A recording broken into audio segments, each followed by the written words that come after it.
Hello everyone, welcome back to my YouTube channel. ഞാനിപ്പോൾ വന്നിരിക്കുന്നത് ഈ വീഡിയോ കാണുമ്പോൾ നിങ്ങൾക്കറിയാം, ജുറാസിക് പാർക്ക് ഫ്രാഞ്ചൈസിയുടെ ഏറ്റവും പുതിയ ചിത്രം ജുറാസിക് വേൾഡ് റീബർത്ത് ജൂലൈയിൽ റിലീസാണ്. സോ അതിനു മുന്നേ ജുറാസിക് പാർക്ക് ഫ്രാഞ്ചൈസിയുടെ പ്രീവിയസ് മൂവീസിൻ്റെ ഒരു ക്വിക്ക് റീക്യാപ്പ് കാണാം. We've made living biological attractions so astounding that they'll capture the imagination of the entire planet. It's a dinosaur.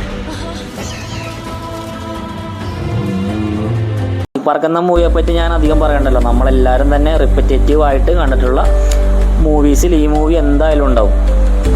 നമ്മുടെ ചെറുപ്പത്തിൽ നമുക്ക് ഇംഗ്ലീഷ് മൂവീസ് എന്ന് പറഞ്ഞാൽ ജുറാസിക് പാർക്ക്, സ്പൈഡർമാൻ, ഈ പ്രിഡേറ്റർ, അനാക്കോണ്ട ഇതൊക്കെ ആയിരുന്നു. ഇതിൽ നിന്നാണ് നമ്മൾ പതിയെ ഇംഗ്ലീഷ് മൂവീസ് കാണാൻ. 1991 ജുറാസിക് പാർക്ക് റിലീസായത്, അതും സ്റ്റീവൻ സ്പീൽബർഗിൻ്റെ ഡയറക്ഷനിൽ. ഇപ്പോഴും ഈ ഫ്രാഞ്ചൈസി ചിത്രങ്ങളിൽ നിന്നും എൻ്റെ പേഴ്സണൽ ഫേവററ്റ് ഇത് തന്നെയാണ്. എനിക്ക് തോന്നുന്നു നിങ്ങളുടെയും പേഴ്സണൽ ഫേവററ്റ് ഇത് തന്നെ ആയിരിക്കും. അതിനുശേഷം 2015 ജുറാസിക് വേൾഡ് ട്രിലോജി സ്റ്റാർട്ട് ചെയ്തു. പിന്നെ 2018 Jurassic World the Fallen Kingdom റിലീസായി.